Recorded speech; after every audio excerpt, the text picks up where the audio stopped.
Good morning, good afternoon, good evening, or good 2 a.m. in the morning if you're a certain 7th grader I know, who I guess 2 a.m. is a great time to work on civics. Regardless, guys, welcome. Today we're going to be talking about political parties and diving into what the core beliefs are for each of the political parties, the Republicans and the Democrats. Now, today there's a lot to get down, so I'm not going to bore with add to your notes slides. Instead, I've put everything in red that you need to write down. You've probably noticed on your note blanks that there's something that has Republican beliefs and Democrat beliefs, and it just has a bunch of topics and some blanks. Basically, you're going to fill out what those things are. Now, today we're going to be answering the what. So we have some big issues, and I'm going to tell you where the Republicans and Democrats stand on each one of those issues. And then the next 2 days, we're going to be talking about the why and whether or not why they believe that is a good or bad thing. You guys will determine that. But without further ado, let's today focus on what these political parties believe. So we have two major political parties today. We have the Republicans, who are represented by an elephant, and we have the Democrats, who are represented by a donkey. We have them battling to the death right there in that picture, or something, I don't know. Let's start with Republicans. So the Republican Party has been around since Abraham Lincoln time, which we talked about last week. They have currently about 43 million people in their party, which is a lot of people. It's not the most in the United States, but it's the second most. You'll see that shortly. And here's the people in Congress, just to kind of get you an idea of what the people in Congress stand for. So you have 56 senators currently in Congress who are Republicans, and you have 197 representatives who are currently Republicans in the House of Reps. Now, there's something at the bottom known as right or left wing. We consider the people who are Republicans on the right side of the spectrum. You'll see that in the future, this spectrum thing I'm talking about, so just kind of bury it in your mind for now. So let's start with taxes for the Republicans. So the Republican Party believes in lowering taxes across the board. Now today's a lot of the what, so I promise I'll go into the why and explain it a little bit more to you guys when we have more time. But today is all about just establishing what they are. So Republicans want to lower taxes, largely because lowering taxes promotes economic growth. Again, we'll talk about the why later on this week. Now, the economy. The Republicans are against government involvement when it comes to the economy. Again, we'll talk about what that laissez-faire thing is later on this week. But just know Republicans don't want the government to put their hands into the economy. Now, the environment. Now, this one's a little bit of misinformation, so I'll clarify. Republicans do care about the environment, so I hope nobody just put Republicans hate penguins or something like that. I mean, if you need evidence, Theodore Roosevelt was a Republican president, and he's the one who made national parks a thing.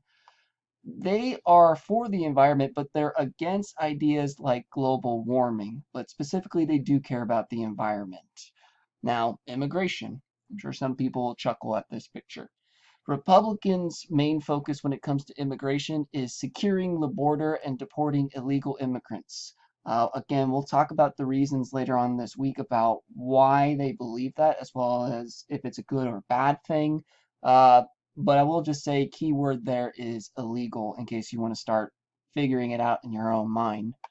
Now, abortion. Now, the Republican Party is known as the pro-life party for a reason, so Republicans are against abortion. That means they're pro-life. If you've never seen that term before, if you are pro-life, that means you are against abortion, meaning you want the baby to be born. Now, there is exceptions to this for the Republican Party. They believe that should be illegal in all cases except for incest, rape, or the mother's life being at risk. They also oppose taxpayer funding for Planned Parenthood. Again, later this week, we'll talk about the why. Gun ownership. So Republicans support gun ownership rights for Americans and are opposed laws regulating, which means messing with a citizen's ability to own a firearm. Now, to what degree depends on which Republican you're talking about. Again, we'll talk about the why and if it's good or bad later on this week. I know you guys are probably asking these questions right now. Education. Republicans support something known as school choice. Basically, the concept is your parents would be given a voucher, and then ultimately your parents decide which school they want to put you in, and then that school gets the money so that way they can ultimately have you in the school and pay for your books, teachers, all that different stuff. So therefore, school vouchers, meaning it's not a situation where it is right now at the public school where it's like based upon where you live, that's the school you're in, whether it's a passing school, failing school, or a really good school. You get the idea. So they think school choice should be a thing. That's the Republican stance. And the last big topic we'll talk about, and again, today's all about the what. Republicans do not believe in universal health care for the United States, meaning they don't believe in a nationalized system, meaning that everybody should have the choice whether or not they want to have health care or not. They think government should stay out of health care. Again, we'll talk about the reason why later this week.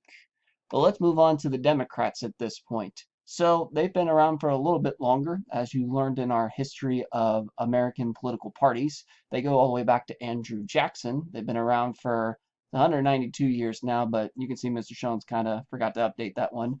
They currently have 44.7 million people in their party, so very similar to the Republicans. I mean, it's a little bit more, but they're pretty close as far as numbers.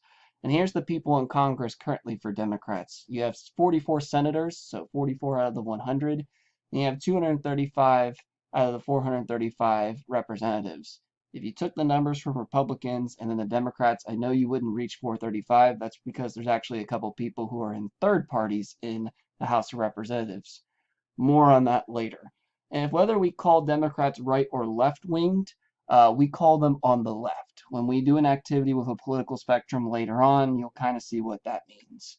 So, what do the Democrats believe when it comes to taxes? Long story short, they think that taxes should be raised, especially on people who earn higher income. Basically, the concept is with more tax money, there could be more stuff the government can do. Uh, we'll talk about whether that's good or bad later on this week. The economy. Now, if you're a 12th grader, all I would have to say is they believe in Keynesian economics, or Keynesian, excuse me, and you would also understand why that power strip is literally plugged into itself. I'll try to explain that a little bit more, but if not, you might have to wait until we do economics next unit. But long story short, the Democrats want more government involvement in the economy. And basically, if the economy goes really, really bad, then the government should do something about it. Or even farther along, maybe the government should just run it. Again, we'll debate whether that's good or bad later on this week. The environment. Now, the Democrat Party is the party that is a lot more for the environment. So they believe in protecting the environment and that global warming is a huge, huge problem. Neither party is necessarily against the environment, but the Democrats do tend to focus on the environment a lot more. We'll talk about whether that's a good or a bad thing later on this week, so just stay tuned. Immigration. So Democrats in general are not against people coming illegally. Now, obviously, that's a bit of a loaded statement. I mean, if someone's coming across the border illegally and they're literally rolling up with tanks trying to conquer America, of course Democrats would be against that. We'll talk more specifically why they are for that later. But long story short, they just believe that everybody should have the chance to join in on this country even if they don't go through the process that you need to in order to join this country. Again, we'll talk about it in much greater detail later this week. Abortion. Now, the Democrat Party is the pro-choice party, meaning that they believe that abortion should be legal. That's what pro-choice means. If you're pro-life, you think that abortion should be illegal. I mean, you can still think that some exceptions like with rape or incest, stuff like that, but in general, pro-life says abortion is no. For Democrats, pro-choice means you think the woman should decide when it comes to terminating her pregnancy. We'll talk about that in some detail later this week. Now, gun ownership. Democrats believe in much tighter gun control and in some cases banning certain firearms. I mean, obviously, that's a touchy subject, especially nowadays, but we will dive into it a little bit more later this week. I know I kind of sound like a broken record saying we're going to dive in it later this week, but I know how you guys are, and I know you have like a million questions in your head. Hopefully I can answer at least 999,000 of them. Education. Democrats do not believe in school choice. They believe that you should just pump in more money into the public school system and raise school standards, and that would fix the problem with public schools. Um, Now, we'll talk about whether or not later this week that is a good or a bad thing, but just in general, just to get a guideline so we have a whole list of things to compare Republicans and Democrats' viewpoints. They believe education uh, shouldn't be by choice. Like, school choice should not be a thing. And last but not least, the Democrats, when it comes to healthcare, believe that healthcare should be nationalized, meaning there should be a system of healthcare throughout the entire country that the government runs, which means everybody ultimately must have healthcare. Again, later this week, we'll talk about whether that's a good or bad thing, but now you guys have a bit of a working list now as far as what the Republicans believe and what the Democrats believe when it comes to some pretty important issues. Obviously, tomorrow we'll start talking about why the Republicans believe that why they believe, and the following we'll talk about why the Democrats believe why they believe.